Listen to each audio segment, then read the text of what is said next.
quando o Espírito de Deus toma a boca do mensageiro, a palavra produz o resultado para o qual foi mandada.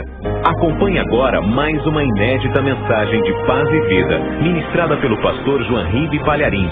Abra o seu coração e faça mais do que ouvir. Tome posse, pois esta palavra é para você.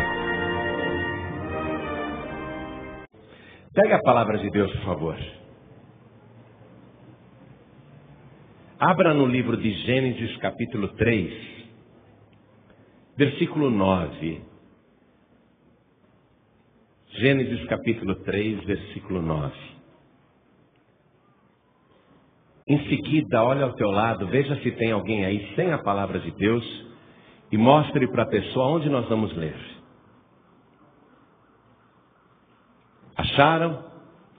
Quando fala Gênesis é moleza, né? Ok, então está escrito o seguinte: e chamou o Senhor Deus a Adão e disse-lhe, onde estás? E ele disse, ouvi a tua voz soar no jardim e temi, porque estava nu e escondi-me. E disse Deus, quem te mostrou que estavas nu? Comeste tu da árvore de que te ordenei que não comesses? Então disse Adão, a mulher que me deste por companheira, ela me deu da árvore e comi. E disse o Senhor Deus à mulher, por que fizeste isso? E disse a mulher, a serpente me enganou e eu comi. Então o Senhor disse à serpente, porquanto fizeste isso, maldita serás mais que toda besta e mais que todos os animais do campo. Sobre o teu ventre andarás e pó comerás todos os dias da tua vida. E porém inimizade entre ti e a mulher, e entre a tua semente e a sua semente.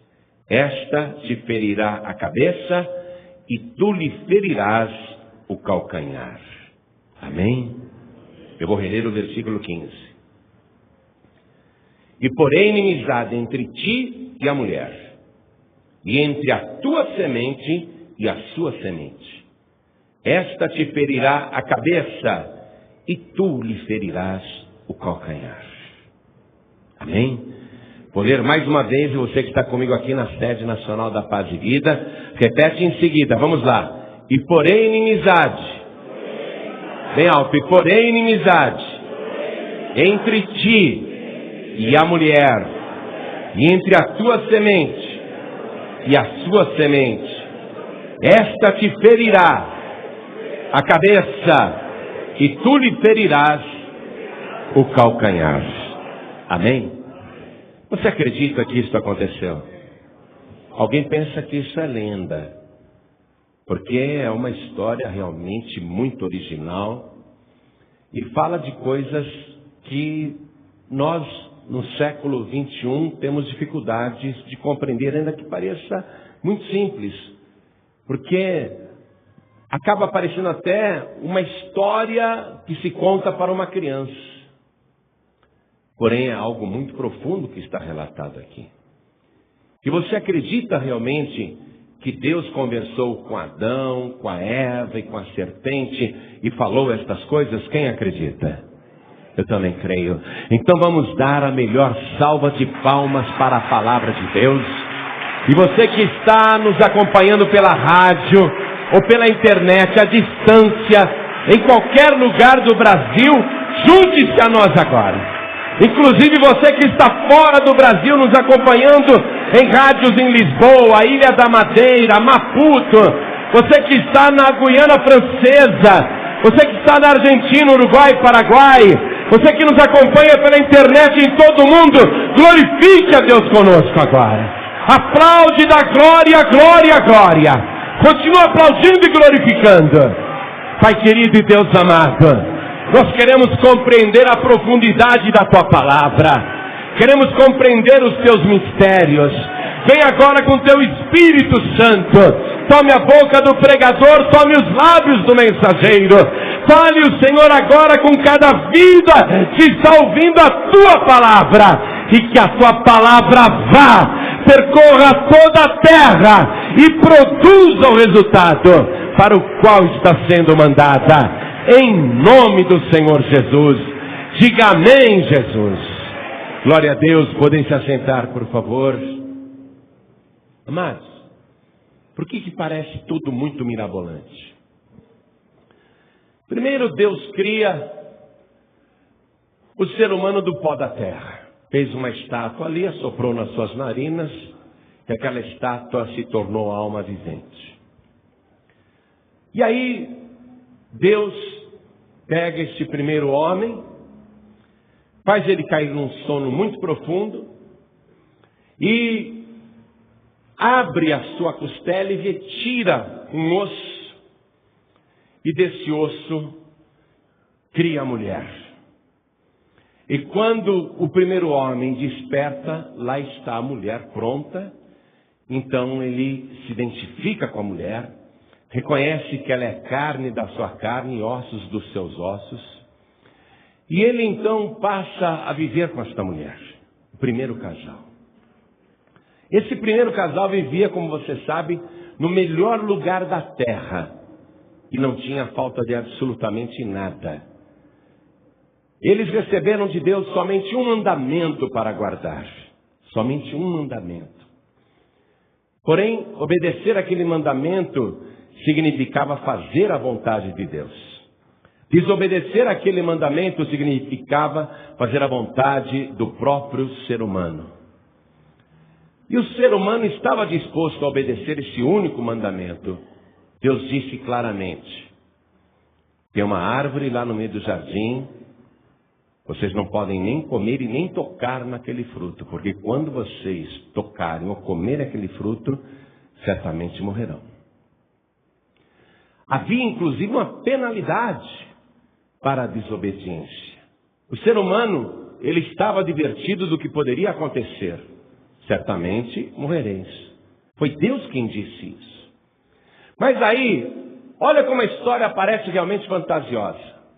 A serpente, que era a mais astuta de todas as criaturas, a mais maliciosa, a mais esperta, mais do que todas as outras criaturas, olha só, a serpente não tinha a ingenuidade que o primeiro casal tinha. Essa serpente vai e deturpa a palavra de Deus, e faz isto convencendo a mulher de que não era nada daquilo que Deus havia dito.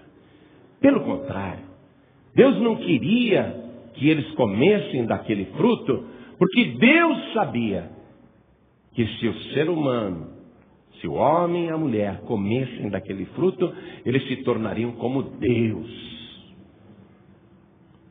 Então era por isso que Deus não queria que eles comessem. Mas preste atenção, se Deus realmente não queria que eles comessem, se realmente Deus quisesse proibir aquilo, se Deus quisesse impedir o acesso à árvore, Deus poderia colocar uma cerca eletrificada, Deus poderia colocar uma cerca de arame farpados, Deus poderia colocar uma muralha transparente, Deus poderia colocar vidros blindados, Deus podia fazer qualquer coisa para impedir o acesso. E aqui nós começamos a entender que Deus, Ele não coloca obstáculos para a livre vontade do ser humano. Deus avisa o que é ruim, o que é danoso, Deus explica, mas se o ser humano quer fazer, fique à vontade.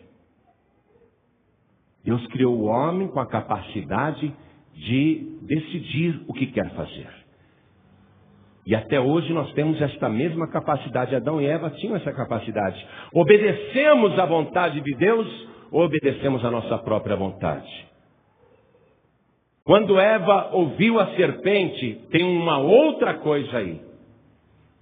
Ela decidiu acreditar nas palavras da serpente e não na palavra de Deus.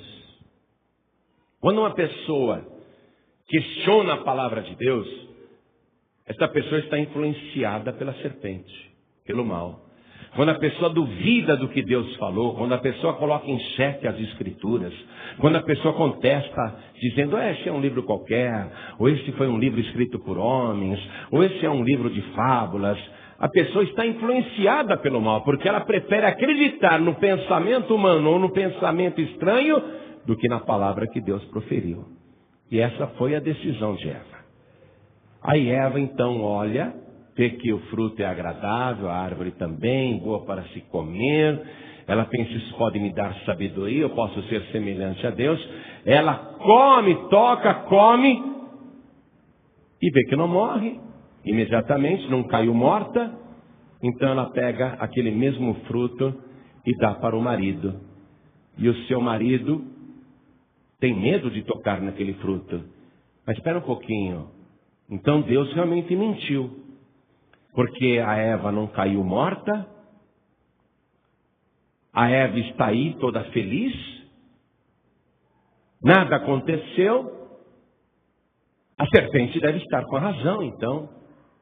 Deus não quer que a gente coma, porque Deus não quer concorrência. Então eu vou comer também. E o homem pegou o fruto da mão da mulher e comeu. Essa foi uma decisão conjunta, uma decisão concordada e totalmente equivocada. Eles estavam enganados pela serpente. Assim que o homem comeu, seus olhos se abriram. Diz a palavra que um ficou com vergonha do outro, porque perceberam que estavam nus. Tentaram fazer roupas com folhas de figueira. E improvisaram ali, e um com vergonha do outro. Olha só o que começou a acontecer.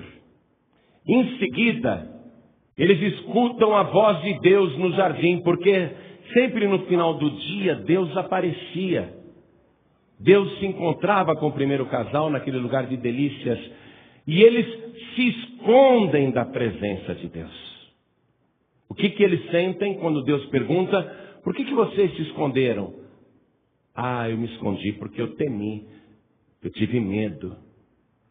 Tive medo e tive vergonha também, porque eu estava nu. Ué, como é que você sabe que você está nu? Você comeu do fruto que eu falei que não era para comer? Vocês tocaram na árvore do conhecimento do bem e do mal? Senhor, mas foi a mulher que me deu. Olha só as consequências que já começaram a surgir a partir do momento que eles desobedeceram à vontade de Deus e fizeram a própria vontade. Quais foram as consequências? Primeiro sentimento. Quando você peca, esse é o primeiro sentimento que surge. Qual é o primeiro sentimento quando você peca? Vergonha. Você sente vergonha, no seu interior você sente vergonha. Quando você faz uma coisa que você percebe que não é da vontade de Deus, ainda que você disfarce muito bem e ninguém perceba, ainda que seja uma coisa secreta e só sua, no fundo você sente vergonha. E se alguém ficar sabendo do seu pecado, você sente mais vergonha ainda. É verdade ou não é? Porque enquanto o pecado está só com você, a tua vergonha é particular. Mas quando os outros ficam sabendo do teu pecado, você não sente mais vergonha ainda? Uma mulher adultera. O marido não sabe. Ela sente vergonha. Mas é uma vergonha particular. Mas quando o marido e os filhos ficam sabendo do adultério, a vergonha é muito maior. É verdade ou não é? Quando a parentela, a vizinhança fica sabendo que aquela mulher traiu o esposo, a vergonha dela não é maior? Foi isso que Adão e Eva sentiram no primeiro momento. Vergonha um do outro. Olha só, o pecado traz vergonha pessoal e vergonha social. A pessoa se sente envergonhada e tem vergonha também diante dos outros. Repare aqui, diante de Deus então. Diante de Deus. Eles se esconderam quando ouviram a voz de Deus.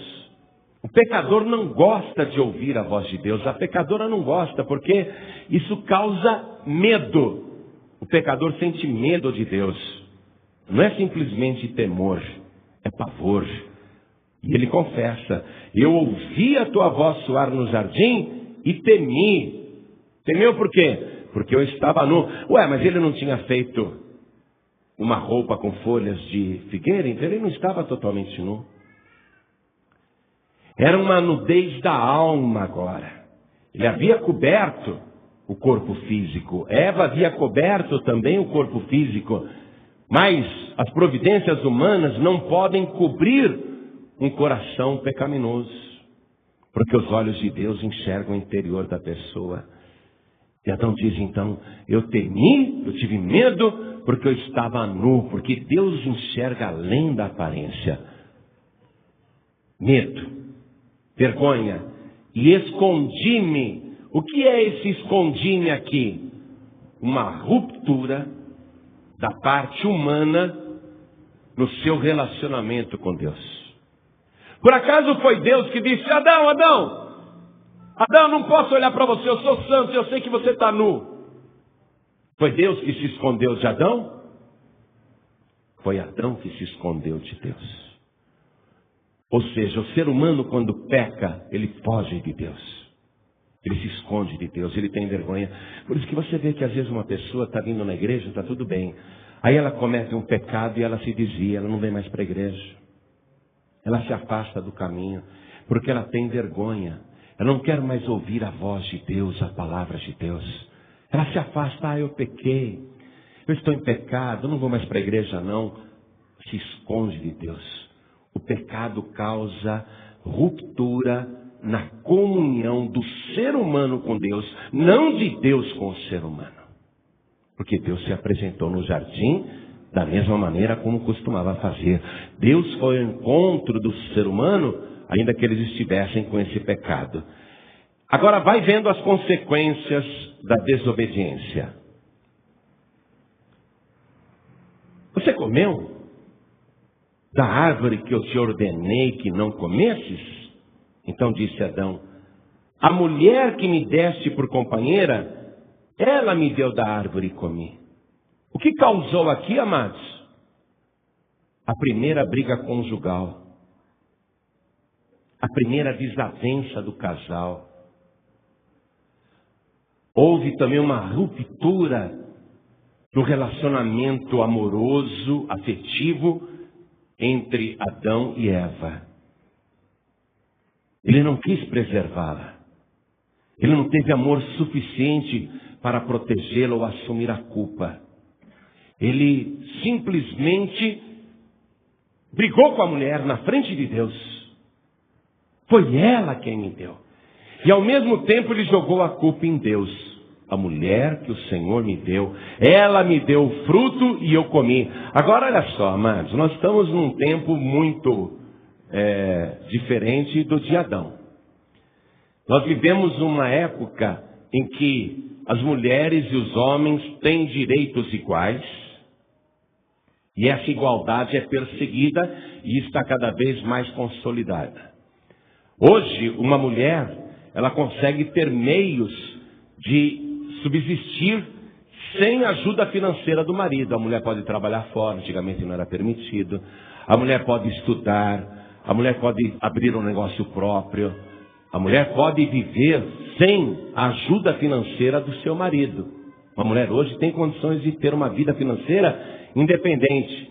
Mas isso é outra ruptura do relacionamento de um casal. Porque ainda que você seja casado com uma mulher que tem uma condição financeira igual ou até melhor que a sua, você não pode deixar a tua mulher ser a tua provedora. Não é só uma questão de vergonha ou orgulho, macheza, porque isso também contraria o que está na palavra de Deus. Veja, era sempre Adão que colhia os frutos e trazia para Eva. Era ele que fornecia o mantimento. Sempre foi assim.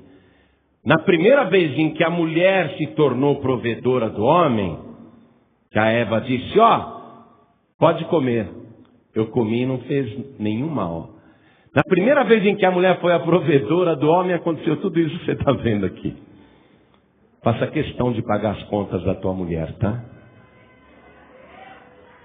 As mulheres gostaram agora. Oh, maravilha. Fala, Deus. Fala, Senhor. Não, mas é sério. Viu? É sério. Faça questão de pagar as contas da tua mulher. Restaurante e jantar. Cinema. Passeios. Faça questão de pagar a conta na loja, no supermercado. Tá gostando, né, irmã? Oh, Deus, que Deus bom. Porque não funciona ao contrário. Quando você deixa funcionar ao contrário, olha aqui, ó, só vai criar problema. É ruptura. A briga de casal surgiu aqui. A primeira briga de casal. Foi ela que me deu da árvore e eu comi. Aí o Senhor fala com a mulher, né? Por que você fez isso? Foi a serpente. A serpente me enganou e eu comi. Deus ficou discutindo com a mulher, brigando com ela. Ô serpente. Deus virou para a serpente e falou, por que você fez isso? Deus perguntou para a serpente, por que você fez isso? Para o homem, Deus perguntou, por que você fez isso? Para a mulher, Deus perguntou, por que você fez isso? Para a serpente, Deus perguntou, por que você fez isso? Ô sua maldita! Porque Deus sabia quem estava na serpente. Quem estava na serpente? O próprio Satanás. E Deus sabe que o diabo veio para matar, roubar e destruir. Destruir a felicidade daquele casal, destruir a paz no lar, transformar a vida deles no inferno, criar briga entre o homem e a mulher, desavenças. O diabo faz tudo isso. Então Deus, ele falou não com o réptil, mas com quem estava dentro do réptil. E aqui há o que os teólogos chamam de proto-evangelho, onde proto quer dizer o primeiro. O primeiro evangelho pregado foi no Jardim do Éden. E quem pregou pela primeira vez o evangelho foi o próprio Deus. Nisto que o Senhor disse para a serpente, ó, já lançou a sentença. Deus não quis justificativas da serpente. Não é? Olha aqui, ó. Porquanto fizeste isso, já é o relatório. Já é a sentença. Maldita serás mais do que toda besta e mais que todos os animais do campo. Não tem como Satanás ser abençoado, amados.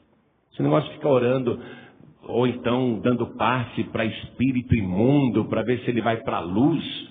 Não tem como um espírito mau ser abençoado, porque está amaldiçoado pelo próprio Deus. Para sempre, ó. Sobre o teu ventre andarás e pó comerás todos os dias da tua vida. Satanás se ocupa do quê? De devorar o ser humano. E o ser humano foi criado da onde, igreja? Do pó da terra. Vai comer pó todos os dias da sua vida. O diabo se ocupa disso. Porque nós somos criados do pó e ao pó tornaremos. E isso acontece aqui mesmo nessa passagem. Quando o homem vai ter que voltar para o pó de onde ele foi tirado. Foi consequência do pecado, a morte que Deus profetizou. E olha, ainda que Adão vá viver 930 anos, quase 1000 anos, uma vida muito longa, uma hora ele morre. Quando a pessoa vive contra a vontade de Deus, fazendo a sua própria vontade, a pessoa pode viver tanto quanto Adão, mas um dia vai morrer e morrer eternamente. E aqui está o primeiro evangelho que eu te falei, ó, versículo 15. Deus falando para a serpente. E porém inimizade entre ti e a mulher. Você vê como a serpente é repugnante para o ser humano?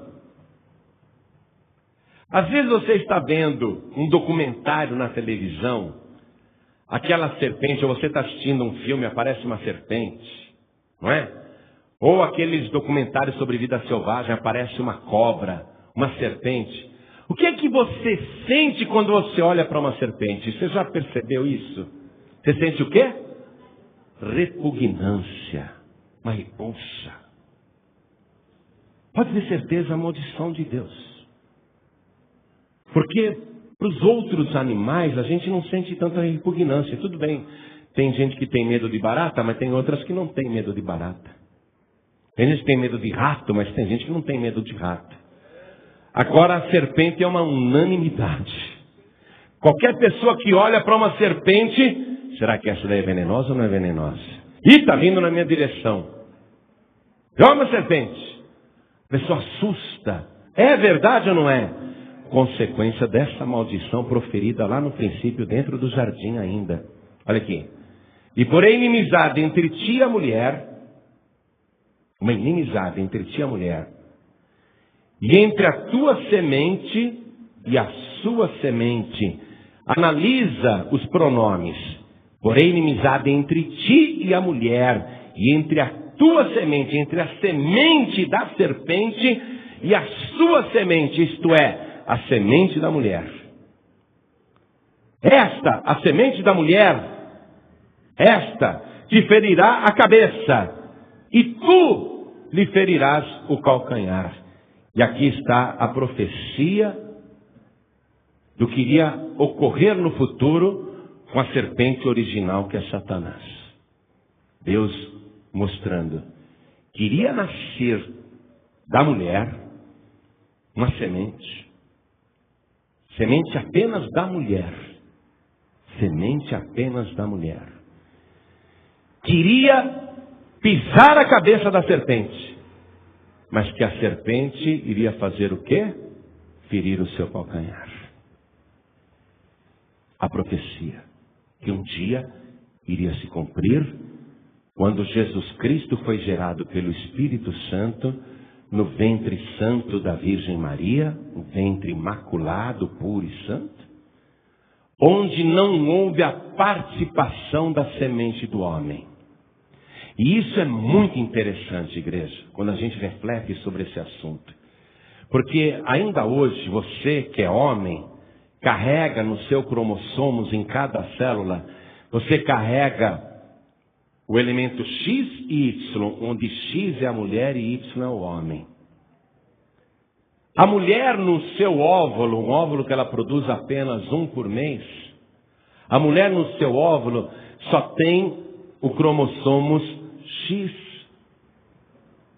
Ou seja, o homem carrega dentro dele tanto o masculino como o feminino, o X e o Y.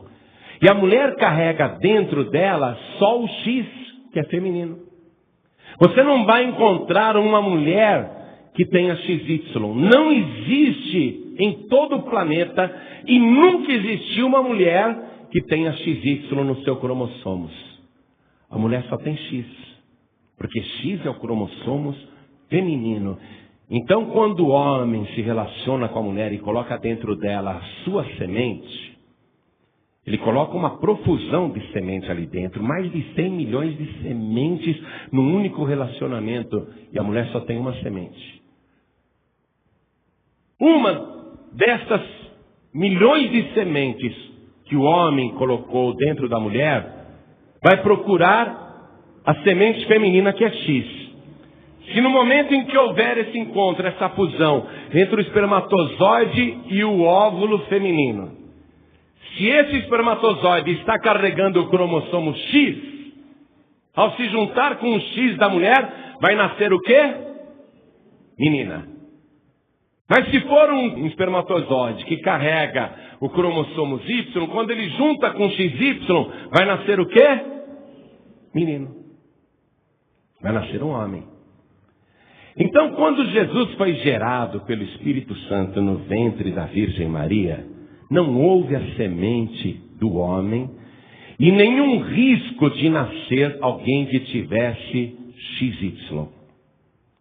Jesus Cristo, ele foi gerado somente da semente da mulher, estou falando da raça humana, pelo Espírito Santo de Deus, que não é X nem Y.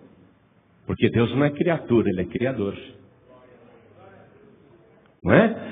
Então, Jesus Cristo, Ele foi gerado pelo próprio Criador. Na verdade, Ele mesmo se gerou no ventre da Virgem Maria através do Espírito Santo. E num óvulo X.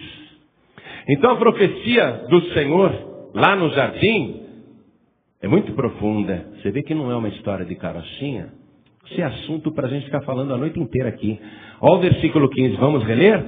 Deus está falando com a serpente. E porém inimizade entre ti, serpente, e a mulher, e entre a tua semente e a sua semente, a semente da mulher te ferirá a cabeça e tu lhe ferirás o calcanhar. E como Jesus foi ferido, né? Você sabe que um dos ferimentos que Jesus Cristo recebeu na cruz do Calvário foi justamente o prego passar pelo seu calcanhar? Os romanos que prendiam os condenados na cruz, cravando pregos nas mãos, na hora de pregar os pés do condenado, eles tinham duas maneiras de fazer isso. Ou eles pegavam a pessoa e crucificavam, pregavam os pés separados, ou eles juntavam os dois pés e atravessavam com um único prego. Nós não sabemos se Jesus teve os pés atravessados simultaneamente por um único prego, ou se ele foi pregado com dois pregos nos pés, um em cada pé. Mas seja o que for, o prego sempre era fixado, passando-se pelo calcanhar. Quando você vê uma escultura tentando representar Jesus crucificado, não é verdadeira aquela imagem de que o prego é passado no peito do pé. Não era assim que os romanos pregavam os condenados. Eles viravam o pé de lado e aqui nesta parte do calcanhar, ó, que tem uma cartilagem, tem uma junção de ossos, aqui nessa parte do calcanhar, eles enfiavam o prego. Profecia tremenda, não? Olha o que Deus estava anunciando lá no Jardim do Éden. A serpente, não sei se entendeu isso, eu penso que não. E eu penso que o diabo nunca entendeu isso. Hoje nós podemos entender pela revelação da palavra. Mas o diabo, apesar de toda a esperteza que ele revelou no Jardim do Éden, eu penso que ele nunca entendeu isso que Deus falou. Porque quando Jesus estava para ser preso, ele disse para os discípulos: eu vou ser preso, julgado, condenado, açoitado, escarnecido, crucificado, morto, mas ao terceiro dia ressuscitarei. Aí Pedro disse para Jesus: ô Senhor, nada disso vai te acontecer. Não diga estas coisas. O que Jesus respondeu para Pedro nessa hora? Para trás de mim, Satanás, porque não compreendes as coisas de Deus, mas somente as coisas dos homens. Então, por esta passagem eu entendo que o diabo nunca compreendeu a profecia que ouviu da boca do próprio Deus no Jardim do Éden. Mas essa profecia é poderosa, porque ainda que a semente da mulher, o Senhor Jesus, o único que foi gerado só com a semente da mulher e pelo Espírito Santo de Deus, ainda que Jesus tenha sido ferido no calcanhar, o calcanhar não traz uma morte letal. Ferimento nos pés não traz uma morte letal. Mas a serpente ouviu: este mesmo pé que vai ser ferido no calcanhar vai esmagar a tua cabeça. E eu te digo, ferimento na cabeça é mortal.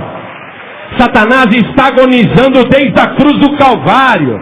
O diabo foi ferido de morte, e morte eterna. O diabo lá no Calvário foi ferido na cabeça. Jesus foi ferido no calcanhar. Por isso que ele ressuscitou. Mas Satanás foi ferido na cabeça. Está agonizando até hoje.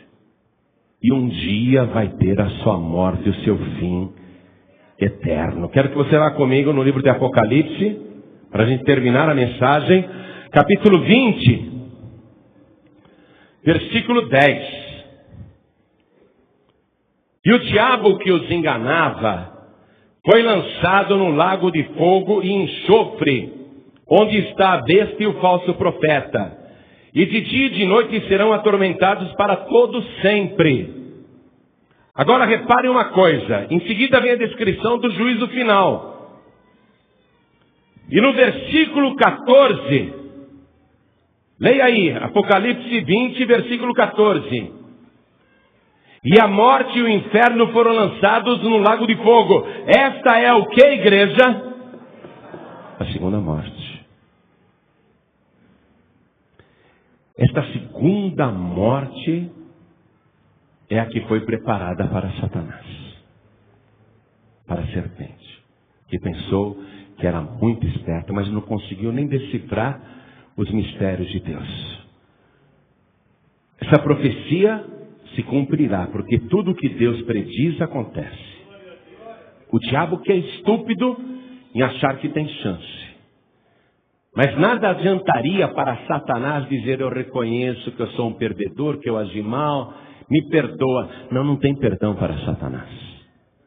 Não há remissão para o diabo, nem para os anjos caídos.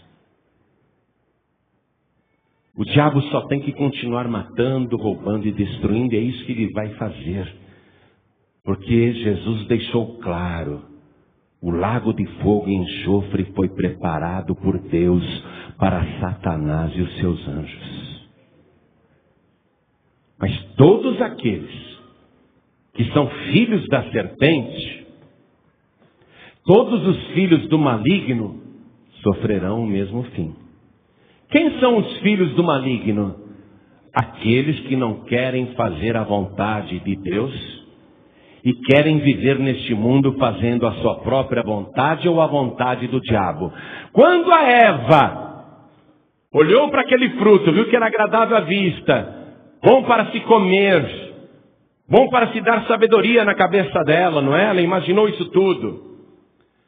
Quando ela seguiu a sugestão do diabo, num primeiro momento ela estava fazendo a sua própria vontade. É ou não é? Quando a Eva decidiu comer, ela estava fazendo a sua própria vontade, porque ela quis comer. Mas no fundo, ela estava fazendo a vontade da serpente. Toda pessoa que desobedece à palavra de Deus, no primeiro momento pode achar que está fazendo até a sua própria vontade. Mas no fundo está fazendo a vontade do diabo. E os filhos do maligno sofrerão este mal. Eu quero ler com você agora, para a gente terminar, aqui o versículo 11. Estou em Apocalipse, capítulo 20, versículo 11. Quero que você acompanhe essa leitura, porque o que eu vou ler aqui para você agora, um dia será visto com os teus próprios olhos. Os que são filhos de Deus verão, e os que são filhos do maligno também verão. Todo mundo vai ver isso. O que João viu, todo mundo verá. Versículo 11, vamos lá. João diz: e vi um grande trono branco, e o que estava sentado sobre ele, de cuja presença fugiu a terra e o céu, e não se achou lugar para eles. E vi os mortos, grandes e pequenos, que estavam diante do trono, e abriram-se os livros. E abriu-se outro livro, que é o da vida. E os mortos foram julgados pelas coisas que estavam escritas nos livros, segundo as suas obras. E deu o mar os mortos que nele havia, e a morte e o inferno deram os mortos que neles havia, e foram julgados cada um segundo o quê? As suas obras. Versículo 14 que eu já li para você. E a morte e o inferno foram lançados no lago de fogo. Esta é a segunda morte.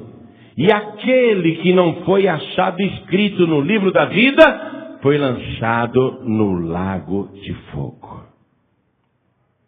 Aquela cujo nome não foi achado escrito no livro da vida, foi lançado no lago de fogo. Por quê? Porque não é filho de Deus, é filho do maligno. Porque não é filho da luz, é filho das trevas.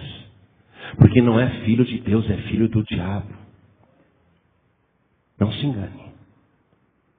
Ficou patente lá no jardim do Éden.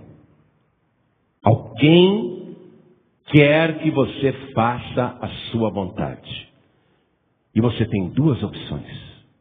Isso ficou claro no primeiro livro da palavra de Deus, no livro de Gênesis. Ou você vai fazer a vontade de Deus e vai viver para sempre. Ou você vai fazer a vontade da serpente e morrerá. Compreendeu a profundidade dessa historinha que parece infantil? É muito séria. Você pode dizer, não, eu não vou fazer nem a vontade de Deus, nem a vontade do diabo, vou viver fazendo a minha vontade. Viver fazendo a sua vontade, segundo a sua própria sabedoria, é fazer finalmente a vontade da serpente.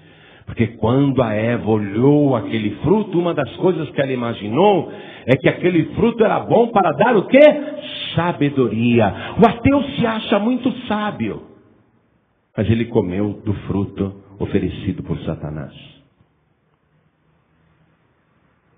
No fundo, mesmo não acreditando no diabo, o ateu pode dizer, eu não acredito em demônio, eu não acredito em Satanás, eu não acredito em Deus, eu não acredito em anjos, eu não acredito em Jesus, eu não acredito em ressurreição, eu não acredito em nada.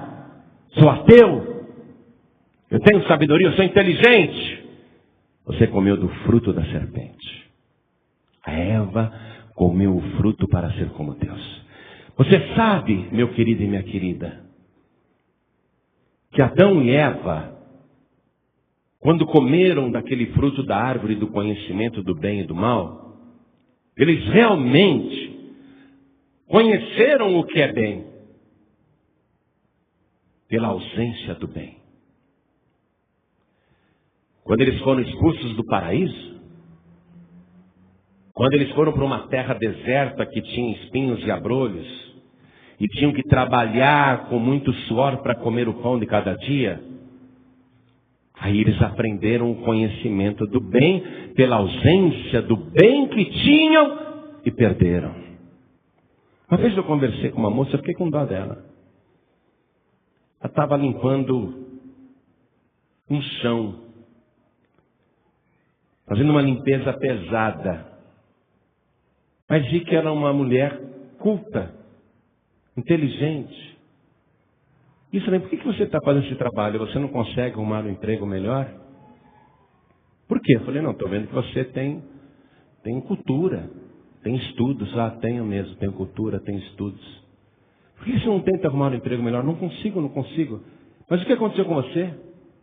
Eu falei, eu já fui uma mulher muito bem casada, com um homem muito bom que me dava de tudo, carro importado do ano.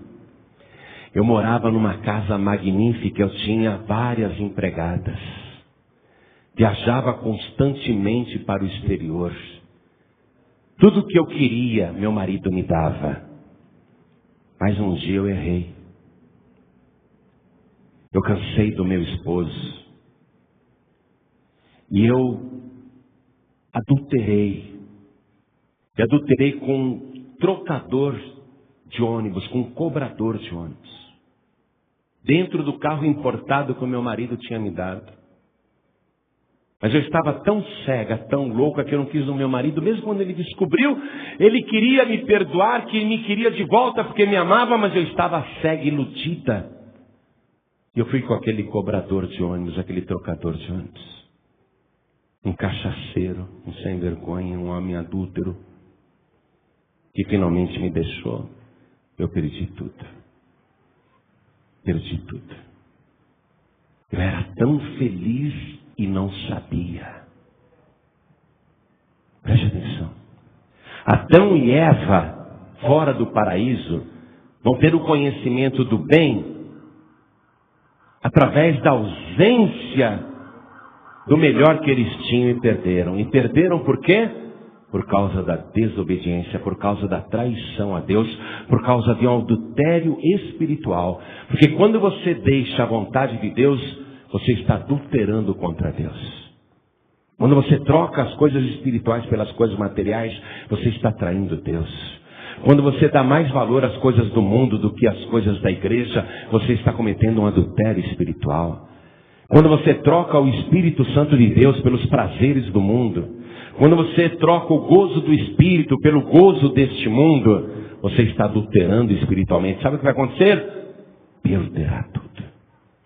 E você vai aprender o conhecimento do bem e do mal por experiência. O bem você terá saudades. Poxa, eu era feliz e não sabia. Eu tinha tudo. Deus me abençoava, me dava saúde. Eu não tinha vícios. A minha vida era tranquila. Eu saí da presença do Senhor e fui para o mundo. Perdi tudo. E agora vivo nesse inferno. Minha vida é um inferno. É o conhecimento do mal. O conhecimento do bem e do mal por causa da desobediência. Deus conhece o mal, sim ou não, igreja? Conhece.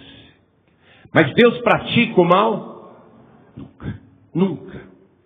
Os olhos de Deus estão em toda parte. Ele contempla todas as barbaridades que a humanidade vem praticando desde o Jardim do Éden.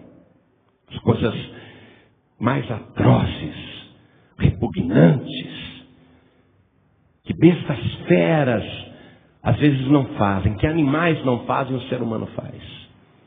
Deus contempla o mal. Deus tem conhecimento do mal. Mas Deus não prova o mal. O ser humano sem Deus, ele vai conhecer o mal por experiência. Ele vai ter a ausência do bem. O conhecimento do bem que ele perdeu. Mas o ser humano com Deus, ainda que ele esteja no meio do mal, ele não terá conhecimento do mal. Por isso que Jesus fez a seguinte oração: Pai, enquanto eu estava com eles, eu os guardava em teu nome. Mas agora eu vou para ti. Pai, eu não peço que os tires do mundo, mas que os livres de todo mal. Nós estamos num mundo mau, sim. Eu já vi um homem a queima-roupa dar um tiro no peito do outro. Nunca vou esquecer isso. A gente está num mundo onde há o mal e nós podemos até contemplar o mal. Mas Deus não quer que você viva no mal. Ele não quer que você tenha conhecimento por experiência de todo o mal que está neste mundo, provocado pelo próprio Satanás. O que Deus tem reservado para você é o bem. Conhecimento do bem. E é um conhecimento oculto do bem que olhos humanos jamais viram, ouvidos humanos jamais escutaram e corações humanos jamais imaginaram. Mas é um bem tão grande que o Senhor reservou para todos aqueles que o amam e o obedecem. Há um conhecimento de bem reservado para os que amam a Deus. É futuro. Vou pedir a toda a igreja que se coloque de pé. Você quer conhecer o mal por experiência? Pastor, eu já conheci o mal por experiência. Eu estou vivendo no mal por experiência. Há esperança para mim? Claro que sim. Por isso que o Senhor Jesus, lá no Jardim do Éden, no primeiro evangelho que foi pregado pelo próprio Deus, ele se sujeitou a ser ferido no calcanhar, para poder pisar a cabeça de Satanás, para que a serpente não fira o teu calcanhar. Há esperança para você. Pastor, mas eu fui uma pessoa tão má, eu fiz tantas coisas erradas, dignas de um demônio. Eu agi pior até que o demônio muitas vezes na minha vida. Jesus sabe disso. Mas Ele é tão maravilhoso, Ele é tão extraordinário, que ao morrer crucificado, tanto do lado esquerdo como do lado direito havia 2 ladrões que foram tão maus que o Império Romano lavrou a sentença de morte. E uma pessoa só recebia a sentença de morte por crucificação se comprovada realmente a sua culpa. Jesus estava sendo crucificado no meio de 2 ladrões, 2 criminosos, homicidas, pessoas que viveram a vida de maneira desregrada, fazendo a própria vontade e fazendo a vontade do diabo. O ladrão do lado esquerdo, crucificado também, desafiava Jesus. Se tu és o Filho de Deus, salva-te a ti mesmo e salva a nós também. Ele queria ser salvo só da cruz, para continuar vivendo nesse mundo aí, aprontando segundo a sua própria vontade. Mas o ladrão do lado direito, que não era um bom ladrão como a história diz, viu? Você já viu ladrão bom? Ladrão te assalta, põe uma arma na tua cara, leva a tua carteira e ele diz: muito obrigado pela gentileza. Você está ajudando a minha família, muito obrigado, sou grato para sempre. O ladrão diz isso. Já viu o ladrão bom? Aquele não era um ladrão bom. Ele era tão mau quanto o outro. Por isso que ele estava sendo crucificado. Recebeu a pena capital, a pena de morte. Morte por crucificação. Mas ele olha para o seu companheiro de malefícios, seu companheiro de crimes, e repreende o outro bandido. Ele diz: nós estamos aqui porque os nossos feitos mereceram. Veja como ele reconhece que ele era mau mesmo. Eu estou morrendo aqui porque eu fui mau, eu fui criminoso, eu fui bandido, você também. Nós estamos aqui porque os nossos feitos mereceram. Mas este, ele olhando para Jesus, este nenhum mal fez. Reconheceu a pureza e santidade de Jesus. Eu imagino Jesus levantando a cabeça assim, todo desfigurado e olhando para aquele ladrão. E aquele ladrão, talvez emocionado, talvez com lágrimas nos olhos. Aquele homem que era tão mau, ele olha para Jesus e diz: Senhor, lembra-te de mim quando entrares no teu reino. E o sangue de Jesus estava ali jorrando. Jesus nem precisou dizer para aquele bandido: perdoados são os teus pecados. Porque o sangue de Jesus estava escorrendo, oh glória. Jesus tão somente olhou para ele e disse: em verdade eu te digo, que ainda hoje estarás comigo no paraíso. Desde que o sangue de Jesus escorreu, esta morte por crucificação, cumpriu-se a profecia, ele foi ferido. Foi ferido. Mas o seu sangue verteu. E desde que o sangue verteu, há esperança para todos os pecadores. Jesus não precisa virar para você e dizer assim: eu te perdoo, meu filho, eu te perdoo, minha filha. Basta tão somente o pecador fazer o que aquele ladrão, aquele criminoso fez.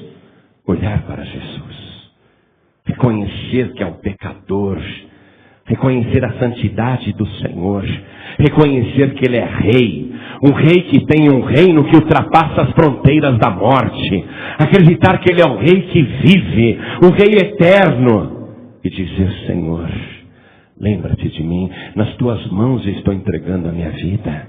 Aí Jesus vai responder para você: quando você morrer, você não vai passar para o lago de fogo e enxofre, porque o teu nome está escrito no livro da vida. E quando o nome está escrito no livro da vida, não há mais inferno para você, não há mais morte para você. A morte e o inferno só existe para quem não tem o seu nome no livro da vida. Olhem todos para mim. Eu vou fazer este convite, porque este convite, se você responder, vai incluir o teu nome no livro da vida. E só tem uma pessoa que pode escrever o teu nome naquele livro santo: Jesus. Naquele livro só tem a caligrafia de Jesus. Não tem a letra de Pedro. Pedro não escreve o nome de ninguém naquele livro. não tem a letra do Tadeu, do Benedito, do Expedito, porque eles não escrevem naquele livro. Me perdoe a franqueza, amo Maria, mas naquele livro não tem a letra de Maria. Me perdoe a franqueza, mas naquele livro não tem a letra do padre. Me perdoe, naquele livro não tem a letra de nenhum pastor. Naquele livro não tem a letra de nenhum papa. Não tem a letra de nenhum anjo. Naquele livro não tem a letra de nenhum espírito. Lá naquele livro não tem a letra de nenhum líder religioso. Só tem um que é digno de pegar aquele livro e abrir e escrever o seu nome. E o seu nome é Jesus Cristo. Só Ele pode gravar o teu nome ali. Aquele livro só tem a letra de Jesus. Porque só Ele foi ferido no calcanhar e esmagou a cabeça da serpente. E o teu nome estando naquele livro, você não será lançado no lago de fogo e enxofre. Mas se o teu nome não estiver naquele livro, é porque você não quer fazer a vontade de Deus. Você é filho do maligno, é filha do diabo, e o teu fim será triste. Quer Deus a tua condenação? Quer Deus lançar o pecador no inferno? Claro que não! Tem gente que fala, imagina que um Deus amoroso vai pegar o ser humano e jogar no inferno. Claro que não! Deus só vai lançar os filhos do diabo lá. Só os filhos das trevas lá. Porque não são filhos de Deus. Olhe para mim. Não brinque com a tua alma. Deus podia falar, o Adão errou uma vez só, a Eva errou uma vez só, deixa para lá, vão relevar, vão dar outra chance. Mas basta um pecado para condenar a tua alma. Basta um pecado para você se tornar servo, serva do diabo. Basta um pecado para você fazer a vontade da serpente. Agora, o que Jesus fez é tão poderoso que Ele te purifica de todas as obras do diabo. O sangue de Jesus é tão santo que te purifica de todo o pecado. Rejeitar isso significa rejeitar a vontade de Deus. Não é a religião que escolheu que é assim. Nenhuma religião escolheu que é assim. Deus determinou que é assim. Porque Deus amou o mundo de uma tal maneira que deu seu Filho unigênito, para que todo aquele que nele crê não pereça, mas tenha a vida eterna. Deus te ama. Pastor, mas eu sou um terrível pecador. Pior que aquele lá que morreu do lado direito naquela cruz ao lado de Jesus? Você é pior que aquele? Talvez até seja, não sei, não conheço a tua vida. Mas o sangue de Jesus é tão santo e poderoso que Ele te purifica de todo o pecado. E é um sangue tão santo que te torna também uma pessoa santa. Você vai virar santo não é porque você é santo, não. É porque o sangue de Jesus te santifica. Olhe para mim. Quer o teu nome no livro da vida? Quer que o teu nome esteja escrito no livro da vida? Eu não posso escrever o teu nome lá. Eu não posso pôr minha letra lá. Ninguém mais pode. Você tem que falar, Jesus, te recebo como meu único, suficiente, exclusivo e eterno Salvador. Aí Jesus já escreve o teu nome ali. Quem me confessar diante dos homens, também eu confessarei diante do meu Pai que está nos céus. Coisa linda. Quem me confessar diante dos homens, eu confessarei o seu nome diante do meu Pai. Quem aqui quer o seu nome escrito no livro da vida? Quem aqui quer receber o Senhor Jesus como único, suficiente, exclusivo e eterno Salvador? Quem quer, erga a mão direita assim bem alto. Todos que querem. Todos que querem. Que maravilha. Todos que ergueram as mãos, saiam dos seus lugares. Venham para cá, venham para cá. Vamos aplaudir ao nome do Senhor. Olha que maravilha. Eu gosto muito dessa parte. Jesus também gosta. Porque a tua vinda aqui na frente valida o sacrifício de Jesus e prova o poder da palavra de Deus. A sua vinda aqui na frente prova que valeu a pena o sacrifício de Jesus. Vem para cá, vamos aplaudir mais, igreja. E está vindo mais, olha que coisa linda. Vamos aplaudir. Amados,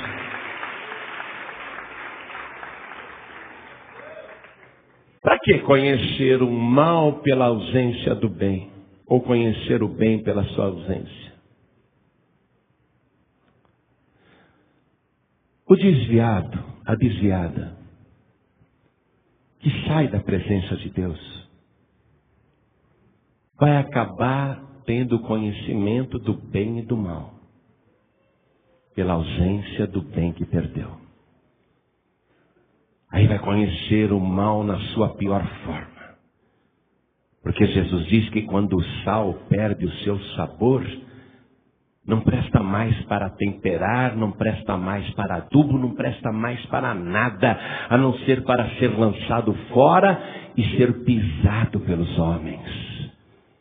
É o conhecimento do mal na sua forma mais cruel. Eu nunca ouvi um desviado, uma desviada dizer: eu saí da igreja, saí da presença de Deus e a minha vida melhorou. Nunca. Sabe por quê? Porque a pessoa cai nas mãos sujas de Satanás.